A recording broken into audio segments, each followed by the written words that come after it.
Olá pessoal, tudo bem? Nós vamos começar a nossa aula de hoje, dando sequência à nossa matéria. Gostaria que vocês acompanhassem aí a apostila de vocês a partir da página 134. Também nós vamos falar sobre mapas temáticos, gráficos e tabelas. Lembrando que essa matéria ela faz parte da P2. E só para lembrar também que assistam o vídeo até o final, porque no final às vezes ele já pula para o vídeo seguinte. Cada vídeo tem duração de 15 minutos, às vezes ele já entra automaticamente no próximo vídeo. Tudo bem? Então, vamos para a aula. Mapas temáticos, gráficos e tabelas. Gostaria que vocês observassem que os mapas temáticos, existem dois tipos de mapas temáticos. Existe o mapa temático qualitativo e o mapa temático quantitativo. Nessa primeira tela, observe que nós temos aí um mapa qualitativo. O que ele quer dizer? Olha a definição na segunda imagem. Mostra relações entre localidades diferentes e as qualidades dessas relações. Então, nesse caso, o mapa qualitativo, ele mostra a extensão, a localização de um determinado fenômeno. Então, ele vem com uma cor diferente. Ele vem mostrar dessa maneira diferente. Observe a primeira imagem. A primeira imagem são as línguas oficiais, as línguas faladas em cada lugar. Vocês observem que o português ele está com a cor verde. Quer dizer, então, que os locais que têm a cor verde são países que falam a língua portuguesa. E assim por diante.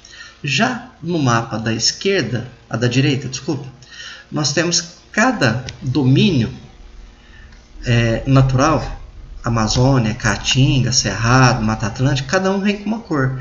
Então, por exemplo, onde tem a cor laranja, esse amarelo meio laranja, nós temos a área de ocorrência da Mata Atlântica.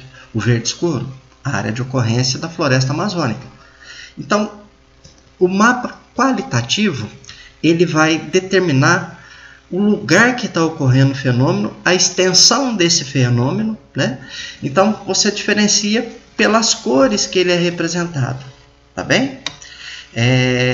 Normalmente, o que ele está representando vem no título do mapa, né?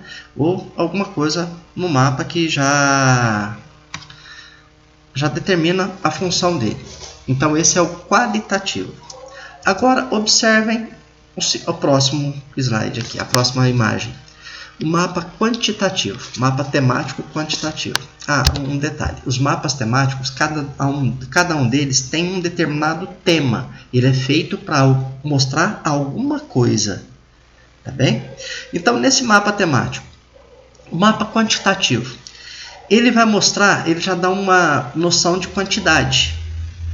Então, um lugar vai ter mais, outro vai ter menos. Outra coisa, é como se ele estivesse respondendo a pergunta quanto. Quanto tem nisso, quanto tem naquilo. Observa que esse exemplo que está aí é o do crescimento das capitais. Mas poderia ser um mapa relativo à quantidade de chuvas, o lugar que chove mais. Poderia ser um mapa sobre o total da população, os lugares que têm maior população, têm menor população. Nesse caso, o mapa quantitativo, ele possibilita que a gente faça comparações entre um lugar e outro.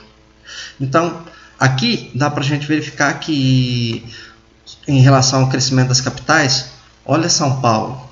São Paulo é essa que tem um círculo maior. Olha o tamanho dele, no caso de São Paulo. Observe Belo Horizonte, no interior de Minas, bem no centro, quase no centro de Minas Gerais, já é bem menor. Então você pode comparar o tamanho de um com o outro, tá bem? O quantitativo, ele vai dar ideia de quantidade, comparação entre valores, ok? Vamos para o próximo. Tabela. O que serve uma tabela? Para que serve? Como nós usamos uma tabela na geografia? Na geografia, nós utilizamos essa tabela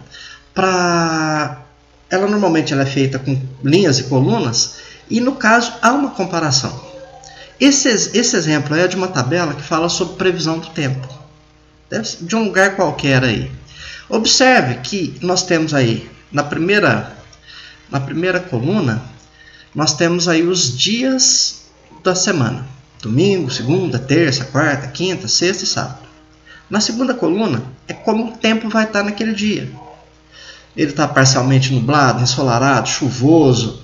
Aí na quarta-feira tem até um raio saindo lá, sinal de tempestade. E assim por diante. Na terceira coluna nós temos a temperatura mínima. E na última coluna, temperatura máxima. Então, dá para nós fazermos uma comparação entre os dias e aquilo que está sendo representado nela. No caso, aí, os dias, o tempo, a mínima, a máxima. Isso é uma maneira da gente verificar de uma maneira mais fácil. É uma leitura mais rápida. Você olha ali, pronto, você comparou. Se eu fosse uma pergunta assim, qual dia da semana estará ensolarado? Nós poderíamos dizer que é na segunda e na quinta. Ah, mas na quinta-feira, além de estar ensolarado, vai ter uma brisa, um vento. Então, com uma tabela, fica fácil você comparar os dados que estão representados nela. Ok? Nós utilizamos muitas tabelas na geografia. Matemática também utiliza, é claro. Bom, gráficos. Nós vamos falar um pouquinho sobre os tipos de gráficos que nós temos. Esse gráfico aqui é o gráfico de coluna. Observe que nele nós temos barras. Essas barras elas são feitas no sentido vertical. Então, o exemplo que está aí, países mais populosos do mundo. Se numa prova eu perguntasse assim, quais são os 3 países mais populosos do mundo? Bastaria consultar esse gráfico aí. Esse gráfico indica para nós que a China é o país mais populoso. O segundo país mais populoso é a Índia e em terceiro, os Estados Unidos. Então, nesse caso, esse gráfico de coluna, ele serve para fazer uma comparação entre os elementos. Normalmente, no lado, aqui nós vamos ter a quantidade que ele está expressando. E embaixo, na parte horizontal, os lugares ou o que ele está representando. Lembra, vamos sempre lembrar, todo gráfico ele tem que ter um título, né, do que ele está representando. Tudo bem? Gráfico de coluna, eu acredito que não seja difícil para a gente entender, basta a gente fazer uma comparação entre um e o outro. Tudo bem? Gráfico em barra é parecido com o gráfico em coluna, porém, enquanto que o coluna ele é feito na vertical, o gráfico em barra na horizontal. Então, aí inverte. Do lado, nós temos o lugar que está sendo representado e embaixo os valores. Nesse caso desse exemplo aí, dessa tela que nós estamos, taxa de mortalidade por região em 2013. Passamos um raciocínio aí. Se eu fizesse uma pergunta, qual é a região que tem a maior taxa de mortalidade e qual a região que tem a menor taxa de mortalidade? Maior taxa de mortalidade, região Nordeste. A barra, ela está maior quantidade. Já que tem menor, região Sul, o último. Percebe então a diferença? Às vezes um gráfico, ele tende a ir, ele pode, na maior parte das vezes, ir do maior para o menor, né? Então, nós temos, é bem fácil de analisar um gráfico em barra. Basta a gente prestar atenção no que está perguntando e nos detalhes que aparecem nele. Seguindo, existe um gráfico que é muito utilizado, a gente costuma dizer gráfico em pizza, porque o formato dele lembra uma pizza. Então é como se você dividisse, aí no caso, esse tipo de gráfico, ele tem que demonstrar, o total tem que ser igual a 100%. Então você pega, a circunferência toda vai ser 100%, e você vai distribuir de acordo com as porcentagens. Nesse caso, nesse gráfico, o exemplo que nós temos aí, distribuição da água no mundo. Como que nós encontramos essa água? 71% dessa água ela está congelada. Depois, depósitos subterrâneos, lagos e cursos de água, umidade do ar. Mas observem que o gráfico de cima ele está representando apenas uma parte do total da água, que ele junta com o gráfico de baixo. Ele está representando a água doce, que é apenas 3% da água do planeta. Então, num gráfico, numa tabela, nós temos que interpretar os dados que estão sendo mostrados tanto em um quanto em outro. Tudo bem? Então, vamos seguindo aí. Outro tipo de gráfico muito utilizado, gráficos em linhas. Esse gráfico em linha, ele é muito utilizado quando você vai comparar duas situações ou mais situações. Vou dar um exemplo disso.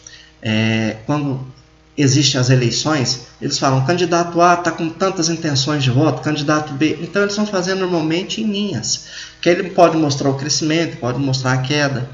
Outra coisa que é utilizado nesse tipo de gráfico, é utilizado uma sequência numérica. Então, observa aqui do lado, na parte do lado, nós temos as porcentagens. E embaixo o período, ou a época em que foi feita. Normalmente, a cor da linha vem numa cor diferente para mostrar, às vezes, aquilo que você quer demonstrar. No caso desse exemplo, em azul, população urbana, em vermelho, população rural. Lembrando que sempre a informação de um com a informação do outro tem que chegar ao 100%. Tá? Em todo tipo de comparação nesse gráfico de linhas, vamos sempre lembrar que eles são baseados em 100%. Tudo bem? Então, basta a gente observar, interpretar o gráfico. Também é bastante simples. Climograma.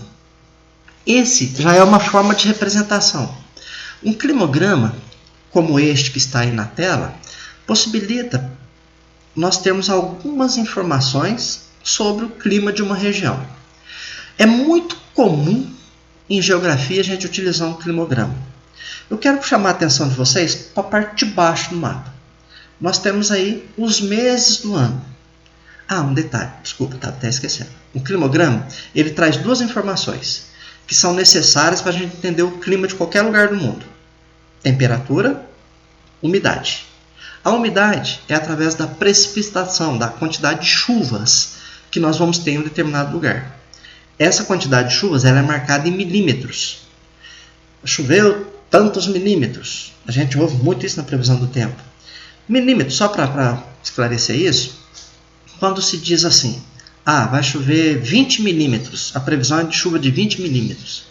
Ele está querendo dizer que a previsão é que chova 20 litros de água por metro quadrado. Então, observe, nós temos em azul, no climograma, nessas barras, a quantidade de chuva. E essa linha, que no caso ela está vermelha, é a temperatura.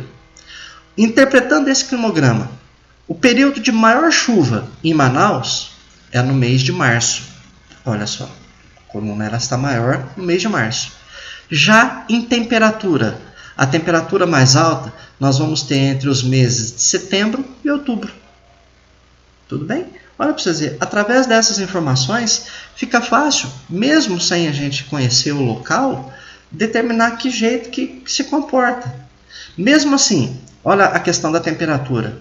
A temperatura mais baixa ao longo do ano é nos meses de janeiro e fevereiro, que fica em torno, na média, de 26 graus. Então, Manaus é um lugar quente, muito quente. Em alguns climogramas, dá até para a gente ver se o lugar está no hemisfério norte ou no hemisfério sul. Mas mais para frente, quando a gente for falar sobre clima, eu ensino isso para vocês. Mas esse é um climograma, muito utilizado.